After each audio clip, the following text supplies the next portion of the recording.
కలుగునుగాక. మరి దేవుడు ఇచ్చినటువంటి ప్రశస్తమైన సమయాన్ని బట్టి మన ప్రియ ప్రభువు మన రక్షకుడైన యేసుక్రీస్తు వారి పరిశుద్ధ నామంలో మరి ప్రత్యేకంగా మరి దైవజనులైన జాన్వేశ్వరయ్య గారికి మరి అదేవిధంగా కూడి వచ్చిన సంఘానికి ప్రభు పేట ప్రత్యేకమైన వందనాలు చెల్లిస్తున్నాను. మరి మన వాక్యంలోకి వెళ్ళక ముందు మన ఆత్మ నడిపింపు కొరకు చిన్ని ప్రార్థన చేసుకుని మన వాక్య ధ్యానాంశం వెళ్దాం. ప్రార్థన. మహాపురుషుడైనటువంటి మా ప్రియ పరలోకపు తండ్రి, దేవాన్ని ఘనమైన నామమునకు వందనాలు స్తుతులు స్తోత్రం చెల్లిస్తున్నాం ప్రభా.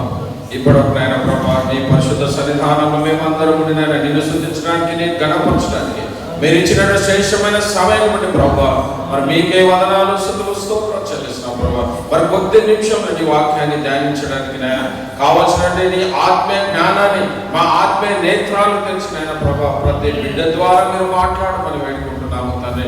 ఏవో మా ఆశ్రయ దుర్గమా, మా నోటి మాటలు మన ఉదయ ధ్యానంలోనైనా నీకు అంగీకారమైనటువంటి కృపను మీరు మాకు అనుగ్రహించమని వేడుకుంటున్నాము తండ్రి. దేవా, మరి నీ నోటిలో నా మాటలు ఉంచి, నా మాటలు నీ నోటిలో ఉంచి, నా చేతి నీడలో నేను కప్పదని వాగ్దానం చేసినటువంటి దేవుడు ప్రభా, నీ వాగ్దానాన్ని మీరు నెరవేర్చమని వేడుకుంటున్నాము తండ్రి. అల్పుడును అయోగ్యుడునైనా, ఏ యోగ్యత లేనని నన్ను ప్రభా మీరు కలవరిశిలో మీ ప్రశస్తమైన రక్తంలో మమ్మల్ని శుద్ధీకరించిన ఆయన ప్రభా, నీ కుమారులుగా నీ కుమార్తెలు చేసుకుని ఆయన ఈ రోజు నీ పరిశుద్ధ సన్నిధానంలో నిలబడడానికి మీరు కాల్చినటువంటి మీ ప్రశస్తమైన రక్తమే ప్రభా. మా గొప్పతనం లేదు, మా నీతి లేదు, మా యథార్థత లేదు కానీ ప్రభా, కేవలము మీరు కలవరిశిలలో కాల్చిన రక్తం ద్వారా నాయన మీకే వందనాలు స్తుతులు స్తోత్రాలు చెల్లిస్తున్నాం ప్రభా. మరి మమ్మల్ని మేము అతిశయించడానికి మాలో ఏమీ లేదు తండ్రి, ధూళి దుమ్ముతో సమానమైనటువంటి వారం ప్రభా. మరి నీకే వందనాలు స్తుతులు స్తోత్రాలు చెల్లిస్తున్నాం ప్రభా. వచ్చినటువంటి బిడ్డతో మీరు మాట్లాడండి నాయన ప్రభా. మరి వినగల చెవులను గ్రహించే మనసును ప్రతి బిడ్డకు మీరు అనుగ్రహించమని మరి సమస్త మహిమ ఘనత ప్రభావం మీకే చెల్లిస్తాం. అతి త్వరలో రానైన ప్రభువైన యేసుక్రీస్తు పేరట బ్రతిమాలి వేడుకుంటున్నాను తండ్రి. ఆమేన్, ఆమేన్. మరి దేవుని నామముకు మహిమ కలుగుగాక. ఈరోజు ఒక ప్రార్థన అంశం పైననే మనము ధ్యానము. మరి అనేక మంది భక్తులు, మరి పరిశుద్ధ గ్రంథంలో భక్తులు వారు ప్రార్థన చేసి మరి అనేకమైనటువంటి ఆశీర్వాదాలు వారు ఏదైతే మరి దేవునికి ప్రార్థనలు అడిగారో ఆ ప్రార్థనలన్నిటిని కూడా దేవుడు సఫలపరిచినట్టుగా మనం చూస్తున్నాం పిల్లరా. మరి మొట్టమొదటిగా మరి ఆది కాండంలో మన పరిశుద్ధ గ్రంథంలోనే మరి మొట్టమొదటిగా ప్రార్థన చేసినటువంటి వ్యక్తి మన ప్రార్థన అంశం కాబట్టి మరి దాని గురించే మనం ఎక్కువగా ధ్యానిద్దాం. మరి మన పరిశుద్ధమైన మరి బైబిల్ గ్రంథంలో మరి మొట్టమొదటిగా మరి యెహోవా నామమున ప్రార్థన చేసినటువంటి వ్యక్తి ఎవరు? అది మనకు ఎందుకంటే మనం ఒక నేర్చుకుందాం. అంటే నాకేం పెద్దగా తెలుసని కాదు, కానీ నాకు దేవుడు అనుగ్రహించిన దాని నుంచి మనం అందరం కూడా దాన్ని ధ్యానించిన వారు పిల్లలు. కాబట్టి మొట్టమొదటి వ్యక్తి ఎవరు? మరి ఆయన ఎవరి కుమారుడు, ఎవరికి ప్రతిగా మరి ఆయన దేవుడు, మరి ఎవరు వాళ్ళ తల్లిదండ్రులు ఎవరు అని మనం ఆలోచించినప్పుడు మరి మొట్టమొదట దేవునికి ఏనోషను మరి ఆయన మొట్టమొదటిగా యెహోవా నామమున ప్రార్థన చేసినట్టుగా మనం చూస్తాం. మరి అది ఎక్కడంటే మనము 4వ అధ్యాయము 26వ వచనంలో మొట్టమొదటిసారి మరి దేవునికి మరి ఒక పరిశుద్ధమైన గ్రంథంలో మరి యెహోవా నామమున ప్రార్థన చేసిన వ్యక్తి ఎవరు అని అంటే మరి ఏనోషు. మరి ఏనోషు తండ్రి ఎవరండి అంటే షేతు. మరి షేతు యొక్క తల్లిదండ్రులు ఎవరు అని అంటే మరి ఆదాము, అవ్వ. మరి షేతును దేవుడు ఎందుకు అనుగ్రహించాడంటే మరి మొట్టమొదటి హత్య జరిగినటువంటి సందర్భంలో మరి తన అన్న అయినటువంటి కయ్యూను మరి ఏబేలును చంపడము, ఏబేలుకు ప్లేస్ లో రీప్లేస్ చేయడానికి మరి దేవుడు నాకు అనుగ్రహించాడని చెప్పి ఆయనకు షేతు అని పేరు పెడతాడు. అంటే ఏబేలు స్థానంలో మరి ఆయన రక్తము దేవునికి మొరపెట్టడం మనకు అందరికి తెలిసిన విషయమే. మరి ఆయనకు ప్రతిగా మరి దేవుడు మరి మనం చదివితే ఇంకా 25వ వచనం మనం చదవండి పిల్లలు. ఆదాము మరలా తన భార్యను కూడినప్పుడు ఆమె కుమారుని కని కయీనును చంపిన ఏబేలుకు ప్రతిగా దేవుడు నాకు మరి యొక్క సంతానమును నియమించెను అనుకొని అతనికి సేతు అని పేరు పెట్టెను. అతనికి సేతు అని పేరు పెట్టెను. మరియు సేతునకు కూడా కుమారుడు పుట్టెను. అతనికి ఏనోషును పేరు పెట్టెను. అతనికి ఏనోషను పేరు పెట్టెను. అప్పుడు యెహోవా నామమున ప్రార్థన చేయట ఆరంభమైంది. ఎవరైతే మనకి ఇష్టం కదా, ఆదాము అవ్వల వారి సంతానమైనటువంటి మరి సేతు కుమారుడైనటువంటి ఏనోషు మరి యెహోవా నామమున మొట్టమొదటిసారి మరి ప్రార్థన చేసినట్టుగా మనం చూస్తాం. ఇది మొదటి అంశం. మరి రెండవ అంశం ఏంటంటే, పరిశుద్ధ గ్రంథంలోనే ఆన్లైన్ ప్రేర్ చేసినటువంటి వ్యక్తి ఎవరు? పరిశుద్ధ గ్రంథంలోనే ఆ రాత్రంతా దేవునితోని గడిపినటువంటి వ్యక్తి ఎవరు అంటే యాకోబు పిల్లలు. మరి మొట్టమొదటిగా మరి ఎవరైతే ఆదాము అవ్వలకు పుట్టినటువంటి కుమారుడు సేతుకు దేవుడు అనుగ్రహించినటువంటి ఏనోషు మరి యెహోవా నామమున ప్రార్థన చేసినట్టుగా మనం చూస్తున్నాం. మరి అదే విధంగా మరి ఆన్లైన్ ప్రేయర్ మరి రాత్రంతా దేవుడితో గడిపినటువంటి వ్యక్తి ఎవరంటే మరి 32వ ఆదికాండం 32, 24, 28 కనుక చూస్తే అక్కడ ఎప్పుడైతే యాకోబు మరి తన మామయ్యని లాబాను ఇంటి నుంచి తిరిగి తను యెరూషలేము ప్రాంతానికి వస్తున్నటువంటి సందర్భంలో మరి తన కలిగిన సమస్తాన్ని కూడా వదిలివేసి తన పిల్లలను తన భార్యను తమ కలిగిన మరి గొర్రె మేకల మందలన్నిటిని కూడా పంపివేసి అతడు ఒక రాత్రంతా కూడా దేవునితో పిడుగులాడినట్టుగా మనం చూస్తాం. పిల్ల మరి నువ్వు ఆశీర్వదిస్తేనే కానీ నేను నిన్ను వదులను అన్నట్టు విధంగా మరి రెండు విషయాలు మనం నేర్చుకున్నాం. మొట్టమొదటి ఏంటంటే మరి పరిశుద్ధమైన బైబిల్ గ్రంథంలో మరి మొట్టమొదటిగా ప్రార్థన చేసిన వ్యక్తి ఎవరు అంటే ఏనోషు. మన ఏనోషు ఎవరంటే సేతు వాళ్ళ తండ్రి సేతు. మరి సేతు యొక్క తండ్రి ఎవరంటే మరి ఆదాము.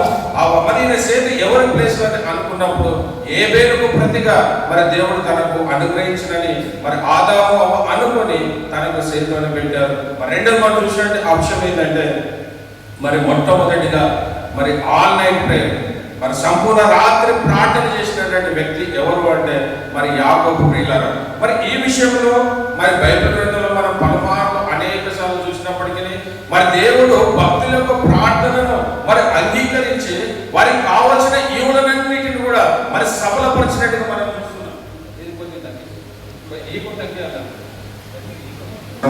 మరి ఆ విధంగా మరి చేసినటువంటి రెండు కార్యాలు మనం చూసాం. తర్వాత ఈ యొక్క ఆదికాండంలో అసలు ఎంతమంది ప్రార్థన చేశారు, వాళ్ళు ఎందు నిమిత్తం ప్రార్థన చేశారు, మరి దేవుడు వారికి వాళ్ళు చేసినటువంటి ప్రార్థనను అంగీకరించి మరి వాళ్ళ ప్రార్థనను సఫలపరిచినట్టుగా మనం చూస్తాం. పిల్లరా మరి మొట్టమొదటిగా దాదాపు ఆదికాండం మాత్రమే, మనం ఇంకా వేరే గ్రంథానికి వెళ్ళడం లేదు, ఆదికాండంలో మాత్రమే మరి మొట్టమొదటిగా ప్రార్థన చేసినటువంటి ఏనోషు. ఆ తర్వాత సంపూర్ణ రాత్రి ప్రార్థన ఎవరు చేశారంటే మరి యాకోబు చేసినట్టుగా 32వ అధ్యాయంలో మనం చూసాం.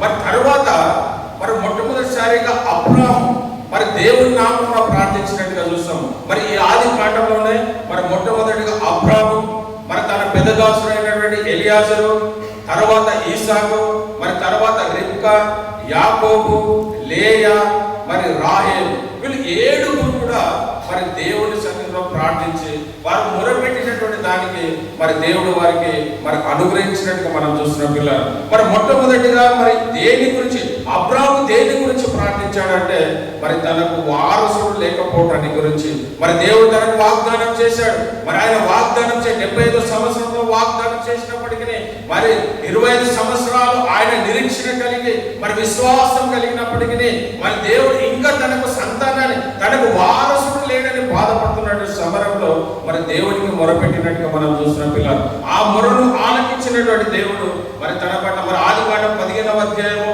మరి 2 నుంచి 6 వచనాలు చదివితే అక్కడ మరి చేసినటువంటి అబ్రాహాము చేసినటువంటి ప్రార్థన దేని గురించి చేస్తున్నాడంటే తనకు వారసుని కొరకు ప్రార్థన చేసినట్టుగా మనం చూస్తాం. అందుకు అబ్రాహాము ప్రభువైన యెహోవా నాకేమి ఇచ్చిననేమి నేను సంతానం లేని వాడనైతే దమస్కు ఎలియాజరే నా ఇంటి ఆస్తికర్త ఎగును కదా.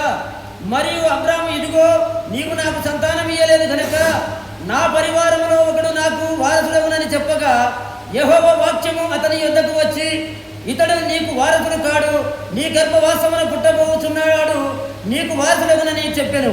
మరియు ఆయన వెలుపలికి అతని తీసుకొని వచ్చి నీవు ఆకాశం వైపు తేరి చూసి నక్షత్రములు లెక్కించుటకు నీ చేతనైతే లెక్కించమని చెప్పి నీ సంతానము అలాగునగునని చెప్పెను. అతడు యెహోవాను నమ్మెను. ఆయన అది అతనికి నీతిగా ఎంచెను. మరి దేవుని నామం మరి అద్భుతమైనటువంటి మాట. మరి ఎప్పుడైతే 20 సంవత్సరాల నిరీక్షణ విశ్వాసం కలిగినటువంటి అబ్రాహాము, అయ్యో నాకు వారసులు ఎవరు లేరు కదా, నా పరిస్థితి ఏంటని దేవునికి మొరపెట్టినప్పుడు మన దేవుడు బయటికి తీసుకొచ్చి, ఆ గుడారం నుంచి బయటికి తీసుకొచ్చి ఆకాశం వైపు ఆ నక్షత్రం లెక్కించడం అందుకంటే అధికమైనటువంటి నీకు సంతానాన్ని అనుగ్రహిస్తానని చెప్పిన మరి విశ్వాసం తండ్రి ఎవరండి? అబ్రాహామే. విశ్వాసం తండ్రి ఎవరంటే ఈ లోకంలో ఉన్న సమస్తం కూడా మరి విశ్వాసం తండ్రి ఎవరంటే అబ్రాహాం. మరి దేవుడు తన పట్ల వాగ్దానం చేసిన దానిని మరి తన పట్ల నెరవేర్చినట్టుగా మనం చూసినట్లు అంటే దేవునికి ఎంత సమీపంగా మరి దేవుని భయభక్తులుగా ఆయన ప్రార్థించాడు కాబట్టి మరి దేవుడు ఆయన మొరను విన్నటువంటి దేవుడు. ఈ రోజు కూడా మన జీవితంలో బతుకమైన విషయాల్లో మనం అనేకమైన వాటి గురించి ప్రార్థిస్తున్నామేమో.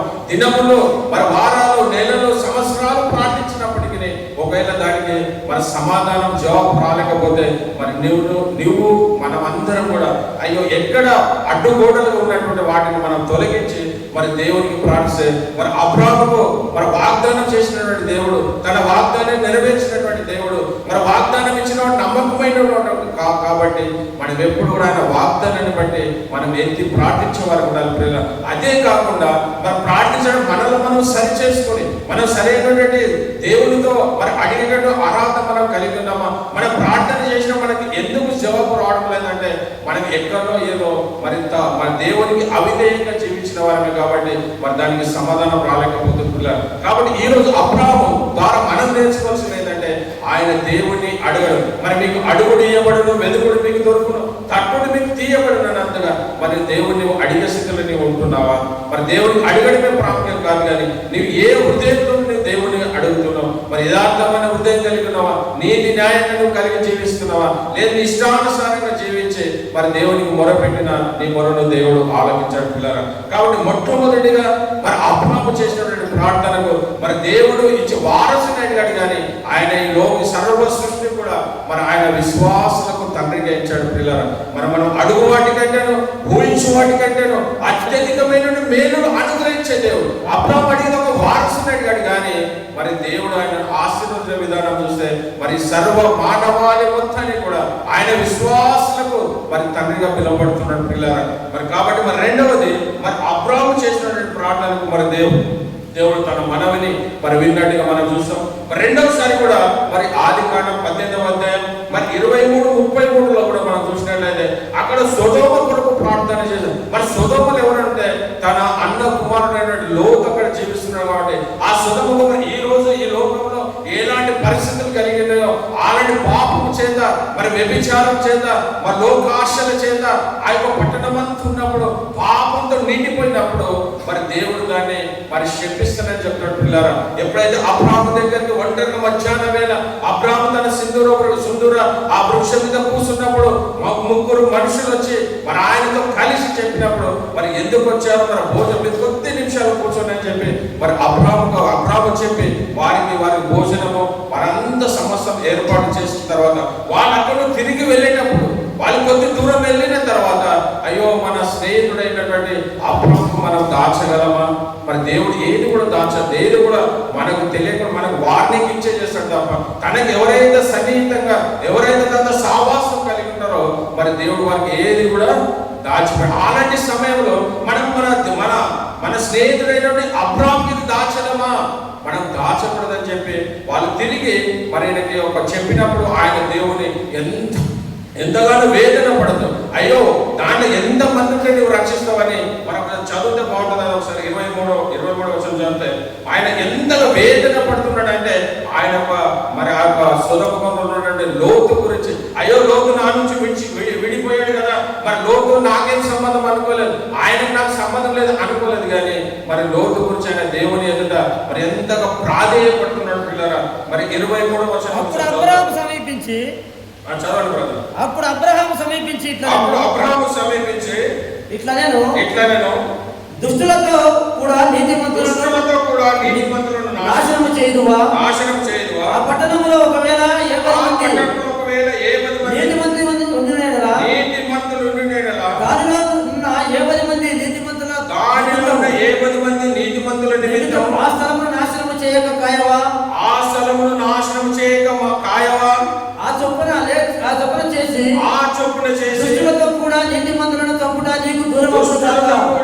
నీతిమంతులు చెప్పుట నీకు దూరమవును గాక. నీతిమంతుని దుష్టునితో సమముగా ఎత్తుట నీకు దూరమవును నీతిమంతుని గాక. దుష్టునితో సమానంగా ఎంచుట నీకు దూరమవును గాక. సర్వలోకమునకు తీర్పు తీర్చువాడు న్యాయం చేయడా? సర్వలోకమునకు తీర్పు తీర్చువాడు న్యాయం చేయడని అని చెప్పినప్పుడు యెహోవా సొదొమ పట్టణములో 70 మంది నీతిమంతులు నాకు కనబడినలా వారిని బట్టి ఆ స్థలమంతటిని కాయుదునను. ఎంత అద్భుతమైనటువంటి వాగ్దానం పిల్ల. ఒకవేళ ఆ పట్టణంలో ఉన్నంత ఎంత జనసంఖ్య ఉన్నప్పటికీ అది ముఖ్యం కాదు, కానీ దానిలో 10 మంది కనుక నీతిమంతులు ఉంటే మరి నీతిమంతులు దుష్టులతో కలిసి నాశనం చేస్తారా?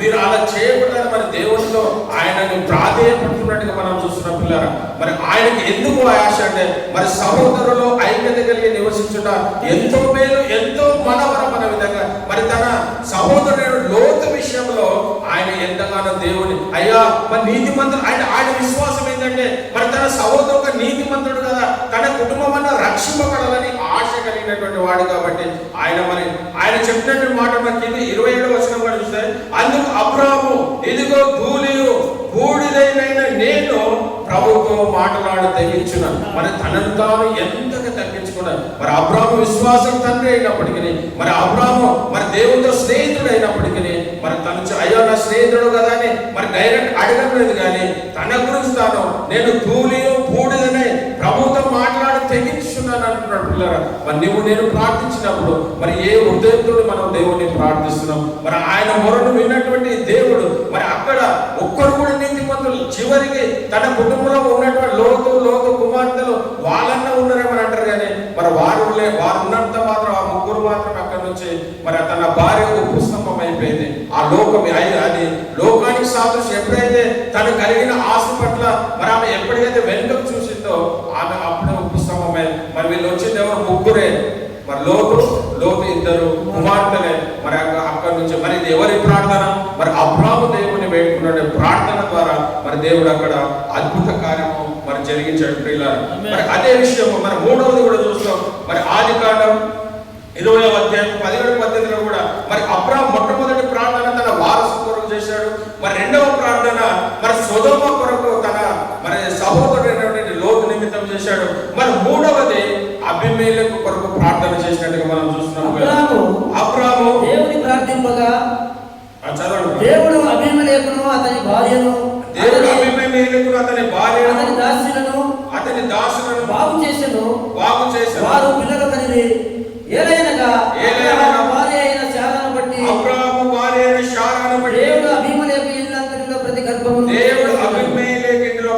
గర్భమును మూసివేసి ఉండను. మరి ఎందుకు మరి అంటే ఎప్పుడైతే అబ్రాము శారాను తీసుకుని ఆ కరువు వచ్చినప్పుడు ఐగుప్తుకు వెళ్ళినటువంటి సందర్భంలో మరి ఆమె ఎంతో అందంగా అయినటువంటి శారాను చూసినట్టు అబీమెలెకు రాజు తన యొక్క గృహానికి ఆమెను పిలుచుకోవడం మనం చూస్తాం. ఎందుకు పిలుచుకున్నాడంటే అబ్రాము గారు చెప్పింది ఏంటంటే ఈమె నా సహోదరి, నా భార్య అని చెప్పలేడు, కానీ ఈమె నా సహోదరి అన్నాడు. మరి ఆ రాత్రి వేళలో మరి దేవుడు దర్శనం కలిగి ఆ యొక్క అబీమెలెకు దర్శనం కలిగి ఆయన ఎవరో కాదు మరి అబ్రాము యొక్క భార్య అని చెప్పినప్పుడు అయ్యో నేను ఎంత పాపం చేసింది అనుకొని ఆయన ఎలాంటి పాపం చేయలేదు ప్రియులారా. అలాంటి సందర్భంలో దాన్ని చేసిన దానిని బట్టి మరి దేవుడు ఏం చేశాడంటే వాళ్ళ గర్భాలన్నిటిని మూసివేశాడు. కానీ అబ్రాము ప్రార్థన చేసిన తర్వాత దేవుడు తిరిగి వాళ్ళని గర్భాలను తెరిచినట్టుగా మనం చూస్తున్నాం. అబ్రాము చేసినటువంటి 3 ప్రార్థనలు మనం విన్నాం. మరి తర్వాత ఇంకా ఎవరు? మరి అబ్రాము దాసుడైనటువంటి ఎలియాజరు కూడా ప్రార్థిస్తాడు. మరి అబ్రాము గురించి 3 ప్రార్థనలు మనం విన్నాం. మరి 4వ ప్రార్థన ఏంటంటే అబ్రాము దాసుడైనటువంటి ఎలియాజరు. మరి ఎలియాజరు ఎప్పుడు ఎక్కడ ప్రార్థన చేశాడు, ఎందుకు నిమిత్తం ప్రార్థన చేశాడు అంటే మరి తన కుమారుడైన ఈసాకు నిమిత్తము. మరి ఎప్పుడైతే మరి తనను రిబ్కాను తీసుకోవడం ఎవరైతే నాకు మొట్టమొదటిగా నాకు నీళ్ళ కుండతో ఎదురొస్తారో మరి వాళ్ళని చెప్పి ఆ ప్రార్థన ఆ బావి దగ్గర మోకరించి మరి ఎలియాజరు ప్రార్థన చేసినప్పుడు మరి రిబ్కా ఆమెకు ఎదురు పడినటువంటి ప్రార్థన పిల్లలు. మరి అది మనం ఆదికాండం 24వ అధ్యాయం మరి 12-14 చూద్దామండి. ఆదికాండం 24వ అధ్యాయము మరి 12-14 అబ్రహాము దేవుడైన యెహోవా నేను వచ్చిన కార్యము త్వరలో సఫలము చేసి నా యజమానులకు అబ్రహాము మీద అనుగ్రహము చూపుము, చిత్తగించుము. నేను ఈ నీళ్ళ ఉండ వచ్చున్నాను. ఈ ఊరి పిల్లలు ఆ ఊరి పిల్లలు నీళ్లు చేదుకుంటకు నీళ్లు వచ్చున్నారు. చేదుకుంటకు వచ్చున్నారు. కాబట్టి కాబట్టి నేను త్రాగునట్లు నేను నీవు త్రాగునట్లు దయచేసి నీ నీవు గడవను ఉంచుమని దయచేసి నీ గడవను ఉంచుమని నేను చెప్పగా నీవు త్రాగుము, నీవు త్రాగుము, నీ ఒంటెలకు నీళ్లు నీ పెట్టెదనని ఒంటెలకు నీరు పెట్టెదనని ఏ చిన్నది చెప్పునో ఏ చిన్నది చెప్పునో ఆమె నీ సేవకుడైన ఇస్సాకు కొరకు ఆమె నీ సేవకుడైన ఈసాకు కొరకు నీవు నియమించినదై నీవు ఉండును గాక. నియమించినదై ఉండును గాక. అందువలన అందువలన నా యజమానుని మీద నా యజమానుని మీద అనుగ్రహం చూపించమని అనుగ్రహం చూపించమని తెలుసుకుంటున్నాను. మరి చూడండి, ఆయన అబ్రహాము దగ్గర ఉన్నటువంటి మరి తన పెద్ద దాసుడైనటువంటి ఎలియాజరు కూడా మరి అబ్రహాము ఎంత ప్రార్థన పరుడో మరి ఈయన కూడా అలాంటి ప్రార్థన పరుడు పిల్లలు. మరి ఆయన అక్కడికి వెళ్ళి వెళ్ళి ఆ యొక్క బావి వద్ద మోకరించి మరి తనే మోకరించాడు కాకుండా తనతో పాటు ఉన్నటువంటి ఒంటెలు కూడా మోకరించాయట. మరి అబ్రహాము ద్వారా నేర్చుకున్నటువంటి ఆ ప్రార్థన జీవితం ఆయన ఎప్పుడైతే మరి ఎవరైతే వచ్చి మొట్టమొదట మరి నాకును మరి అదే విధంగా ఒంటెకి ఎవరైతే నీళ్లు పోస్తారో వాళ్ళే ఈసాకు భార్య అని ఆయన ప్రార్థించినప్పుడు ఆయన ప్రార్థన విన్నటువంటి దేవుడు మరి రిబ్కా రావడము, మరి నీకే కాదు నీ ఒంటెలకు నీకు కూడా నీళ్లు పోస్తాను, అదే కాకుండా మా ఇంటి దగ్గర మరి విశాలమైన స్థలం ఉంది, మీరు మా దగ్గర బస చేయొచ్చని మరి తీసుకుపోయినట్టుగా మనం చూస్తున్నాం. మరి ప్రార్థనలు ఎంత శక్తి ఉందండి. మరి అబ్రహాము దగ్గర నేర్చుకున్నటువంటి భక్తి, మరి అబ్రహాము దగ్గర దాసుడు ఉన్నటువంటి వ్యక్తి, మరి అబ్రహాము చేసిన ప్రార్థన దేవుడు ఏ విధంగా అయితే ఆలకించాడు, మరి తన దాసుడైనటువంటి ఎలియాజరు చేసినటువంటి ప్రార్థన కూడా మరి దేవుడు మరి సఫలపరిచినట్టుగా మనం చూస్తున్నాం పిల్లలు. మరి మూడవది కూడా చూద్దాం. మరి ఈసాకు కూడా ప్రార్థన చేశాడు. మరి అనేకమైన అంశముల నిమిత్తం ఈ ఆది కాండంలో ఉన్నటువంటి ప్రతి భక్తుడు కూడా వారు చేసినటువంటి ప్రార్థనను మన దేవుడు మరి అంగీకరించినట్టుగా మనం చూస్తున్నాం. మరి 25వ అధ్యాయం మరి ఈయన దేని కొరకు చూశాడంటే ఆ కుమారుని కొరకు. మరి తనకు మరి ఎక్కువ సంవత్సరాలు అయినప్పటికీ మరి తన కుమారుడు కలగలేదని చెప్పి ఆయన ప్రార్థించినట్టుగా తన కుమారుని కొరకు ప్రార్థన చేసినటువంటి వ్యక్తిగా మనం చూస్తాం. మరి మన కుటుంబంలో ఒకవేళ అలాంటి శ్రమ కనుకుంటే మరి కుటుంబంతో కలిసి మరి భార్యనే కాదు భర్త ఇరువురు కలిసి మరి దేవుడి సన్నిధిలో ప్రార్థిస్తే దేవుడు తప్పకుండా ఆ కార్యాన్ని జరిగిస్తున్నట్టు. ఇలా 25వ అధ్యాయం 21 నుంచి మరి 23 వరకు చదివితే ఇస్సాకు భార్య కనుక అతడు ఆమె విషయమై యెహోవాను వేడుకొనెను. యెహోవా అతని ప్రార్థన వినెను గనుక అతని భార్య అయిన రిబ్కా గర్భవతి అయ్యెను. నిజంగా ఎంత అద్భుతం అండి. మరి ఈసాకు చేసినటువంటి ప్రార్థన. మరి ఈసాకు దేనికి చేశాడంటే మరి తన యొక్క తన తండ్రి అయినటువంటి అబ్రహాము మరి ఏ విధంగా అయితే వారసుల గురించి ప్రార్థించాడో మరి తనను కూడా మరి తన తండ్రి దగ్గర నేర్చుకున్నటువంటి ఆయన కూడా తను చేస్తున్నటువంటిది ఏంటంటే తన కుమారుని తనకు కూడా వారసుడు కావాలని మరి దేవుని సన్నిధిలో ప్రార్థించడం. మరి దేవుడు ఆయన మొరను విని మరి ఆయనకు సంతానాన్ని మనము అనుగ్రహించినట్టుగా చూస్తాం. మరి 4వది రిబ్కా చేసినటువంటి ప్రార్థన. మరి రిబ్కా ఎందుకు చేసింది ఆ ప్రార్థన అంటే మరి తన గర్భంలో ఉన్నటువంటి శిశువులు ఇద్దరు పెనుగులాడటాన్ని బట్టి మరి ఆమె కూడా దేవునికి మనం ప్రార్థించినట్టుగా మనం చూస్తున్నాం. ఒకసారి అది మనం చదువుతాం. మరి ఆది కాండం మరి 25వ అధ్యాయం 22వ వచనంలో చూస్తే ఆమె గర్భంలో శిశువులు ఒకరితో ఒకరు పెనుగులాడిరి కనుక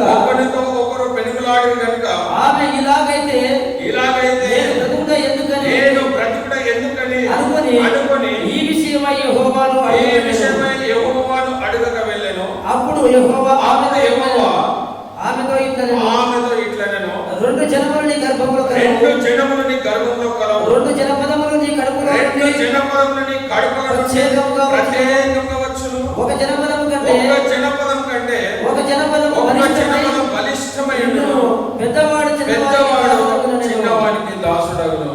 మరి ఇక్కడ అద్భుతమైన మాట. మరి తన కడుపులో ఉన్నటువంటి కౌల పిల్లల నిమిత్తం వీళ్ళు ఎవరంటే మరి యాకోబు, ఏశావు.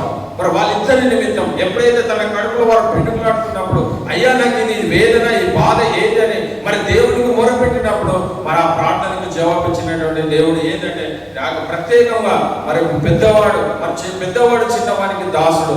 అది మనకు తెలిసినటువంటి విషయమే. మరి ఆయన దాసుడుగా మరి దేవుడు ఆ యొక్క ఇశ్రాయేలులో యూదులో ఉన్నటువంటి ప్రత్యేకమైనది ఏంటంటే ఎవరైతే పెద్ద కుమారుడు ఉన్నాడో ఆయనకే జ్యేష్ఠత్వం హక్కు కలిగి ఉంటుంది. కానీ ఆ చిక్కుడుగాయలు ఎర్రని చిక్కుడుగాయల గురించి ఆకలిని ఆయన వచ్చినప్పుడు మరి ఈయన యాకోబు గారు నాకు ఆకలి అయితే పెట్టుమని నీ జ్యేష్ఠత్వం హక్కు నాకు ఇస్తే నీకు ఆ యొక్క చిక్కుడుకాయ కూర పెడతానని చెప్పి అలాగ మరి ఆయన యొక్క జ్యేష్ఠత్వాన్ని తన మరి తమ్ముడైనటువంటి యాకోబు మరి తీసుకున్నాను. మరి దేవుడు అంతకు ముందే ఇక్కడ మన లేఖనంలో మరి పెద్దవాడు మరి చిన్నవాడికి దాసులని మనం చెప్పినట్టుగా మనం చూస్తున్నాం పిల్లలు.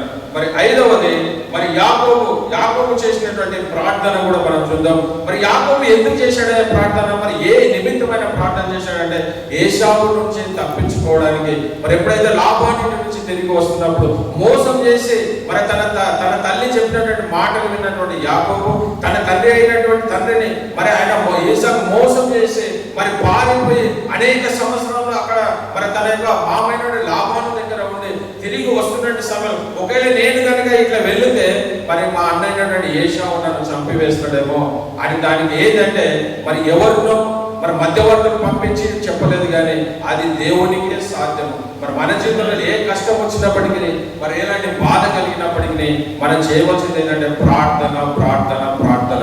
మరి ఆయన చెప్పినటువంటి విషయం మనం ఒకసారి గమనిద్దాం పిల్లరా. మరి 32వ అధ్యాయము మరి 9 నుంచి 12 వచనాలు. 32వ అధ్యాయము 9 నుంచి 12 చూస్తే అక్కడ ఆయన అప్పుడు యాకోబు నా తండ్రి అయిన అబ్రహాము దేవా, నా తండ్రి అయిన ఇస్సాకు దేవా, నీ దేశములకు నీ బంధువుల యొద్దకు తిరిగి వెళ్ళుము, నీకు మేలు చేసేదని నాతో చెప్పిన దేవా, నీవు నీ సేవకునికి చేసిన సమస్తమైన ఉపకారములకు సమస్త సత్యమునకు అపాత్రులను ఎట్లనగా నా చేతి కర్రతో మాత్రమే ఈ యోర్దాను దాటితిని. ఇప్పుడు నేను రెండు గుంపులైతిని. నా సహోదరుడైన ఏశావు చేతి నుండి దయచేసి నన్ను తప్పించు. అతడు వచ్చి పిల్లలతో తల్లిని నన్ను చంపునేమని అని అతనికి భయపడుచున్నాను. నేను నీకు తోడై నిశ్చయముగా మేలు చేయు విస్తారముండ వలన లెక్కింపలేని సముద్ర ఇసుక రేణుల వలె నీ సంతానము అద్భుతమైన మాట.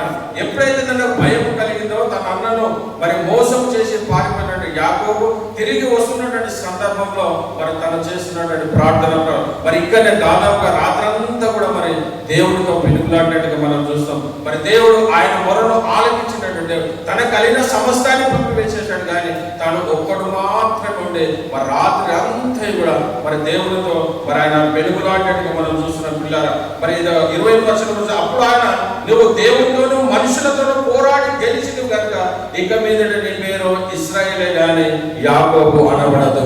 మరి అద్భుతమైనటువంటి మాట.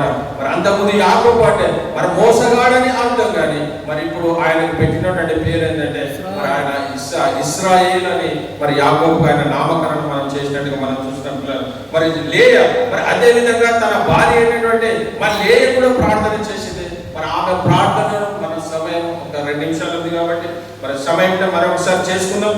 వాళ్ళ గురించి కాకుండా ఒకటి మరి వీళ్ళందరూ ప్రార్థన చేశారు కాబట్టి దేవుడు అద్భుతంగా మరి వాళ్ళందరి ప్రార్థనలు సఫలపరిచినటువంటి దేవుడు. మరి ఈరోజు నీ నా ప్రార్థన ఎందుకు వినడం లేదు? మరి నీ నా ప్రార్థన దేవుడు ఎందుకు వినడంటే 2 రెఫరెన్స్ చూసుకొని మనం ముగించుకుందాం, సమయం అయింది కాబట్టి. మరి కీర్తనల గ్రంథము 66 మరి దేవుడు నీ నా ప్రార్థన ఎందుకు వినడం లేడు అనే విషయాన్ని కనుక మనం గమనించినట్లయితే మరి ఇక్కడ అద్భుతమైన మాటను మనం చూస్తాం పిల్లల. 66వ అధ్యాయము మరి 18వ వచనం కనుక మనం చదివినట్లయితే మరి నా హృదయంలో నేను పాపమును లక్ష్యము చేసిన ప్రభువు నా మనవి వినకపోతుంది. మరి ఎప్పుడంటే మన ప్రార్థన దేవుడు వినడంటే మనం ఎప్పుడైతే దేవుని సన్నిధిలో ఏ హృదయంతో మన హృదయంలో పాపము లక్ష్యము చేసిన మన హృదయంలో ఎప్పుడైతే పాపాన్ని మనం పెట్టుకొని ఉంటామో, ఎప్పుడైతే మన ప్రభు నా మనవి వినకపోనని మరి ఏ విధంగా అయితే మరి ప్రార్థన ప్రధాన యాగం చేస్తున్నటువంటి ప్రార్థన పిల్లల. మరి దావీదు మన 119వ కీర్తన చక్కని మాట్లాడాడు, దేవా నేను పాపము చేయకున్నట్లు నా హృదయంలో వాక్యం ఉంచుకున్నాను అంటాడు. మనం ఆ విధంగా మరి వాక్యాన్ని మనం ఉంచుకోగలుగుతున్నామా? నీ నా మనవి దేవుడు వినకపోవడానికి కారణం ఏంటంటే మరి ఇక్కడ చెప్పినటువంటి మాట మరి ఒకసారి మనం చదువుకుంటే మరి ఆయన నా హృదయంలో నేను పాపమును లక్ష్యము చేసిన యెడల ప్రభువు నా మనవి వినకపోవును. మరి ఈ రోజు నా ప్రార్థన దేవుడు వినడము లేదంటే నువ్వు పాపమును లక్ష్యం చేసిన వాడిగా నీవు ఉంటున్నావేమో. మరి చివరి రెఫరెన్స్ మనం చదువుకొని మరి క్లోజ్ చేసుకున్నాం. యెషయా గ్రంథం మరి 59వ అధ్యాయం మొదటి 2 వచనం. అక్కడ మరి మన సమయం మీద ఆ యొక్క 59వ అధ్యాయం అంతా కూడా ఏముందంటే మనం చేసిన ప్రతి అపరాధాన్ని బట్టి ప్రతిదీ కూడా దేవుడు మరి అక్కడ లిఖించడం చూసాం. కానీ మన సమయం లేదు కాబట్టి 2 వచనాలు మనము మరి చదివి మనం ముగించుకుందాం. రక్షింపనేరక యెహోవా హస్తము కూర్చకాలేదు, విననేరక యుండునట్లు ఆయన చెవులు మందము కాలేదు. మీ దోషములు మీకును మీ దేవునికి అడ్డుగా వచ్చింది. ఇక్కడ అద్భుతమైనటువంటి శ్రేష్టమైనటువంటి మాట. మరి దేవుడు చెప్తున్న మాట ఏంటంటే మరి రక్షింపనేరకుండా నా హస్తము కూర్చగలదు, నా హస్తమేమీ తగ్గలేదు. మరి రెండవది నేను చూస్తే మరి విననేరక యుండునట్లు నా చెవులు మందము.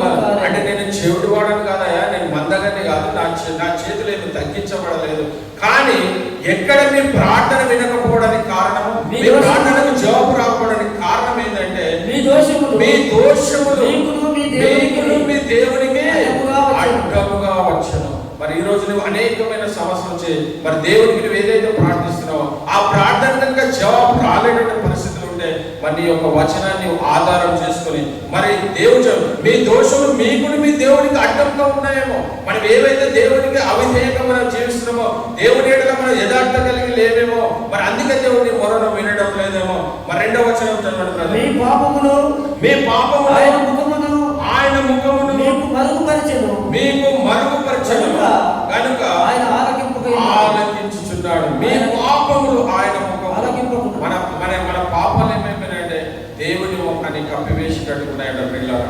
కాబట్టి ఈరోజు మరి మనకు చెప్పినట్టు ఈ మాటను బట్టి మన జీవితాలలో మరి ఏ విధంగా మరి ప్రార్థనకు జవాబు రాలేదు అని అంటే మరి మనము ఏ విషయంలో తప్పిపోయినామో, మన దోషంలో తనకు అడ్డుగా ఉన్నాయేమో, మన పాపాలు తన ముఖానికి అడ్డుగా ఉన్నాయని ఏ విధంగా అయితే మరి లేఖలో సెలవించిందో మరి ఆ విధంగా ఉన్నామేమో. మరి ఇంకో విషయం, మరి ప్రార్థనలో మనం ప్రార్థన చేస్తున్నాం కానీ ప్రార్థనలో ఎలా ఉండాలి మనం అనుకుంటే మరి ప్రార్థనలో మెలకుగా ఉండాలి. మరి రెండవది ప్రార్థనలో విశ్వాసంగా ఉండాలి. మరి ప్రార్థనలో నిలకడగా ఉండాలి.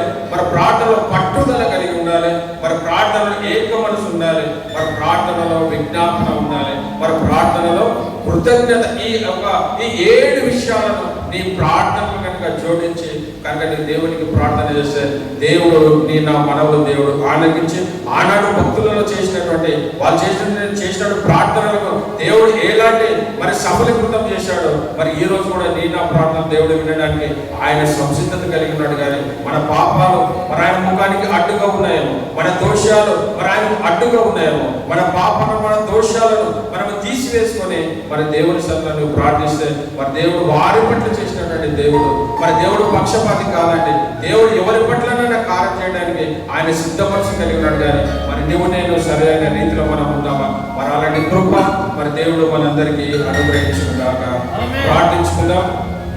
ప్రార్థన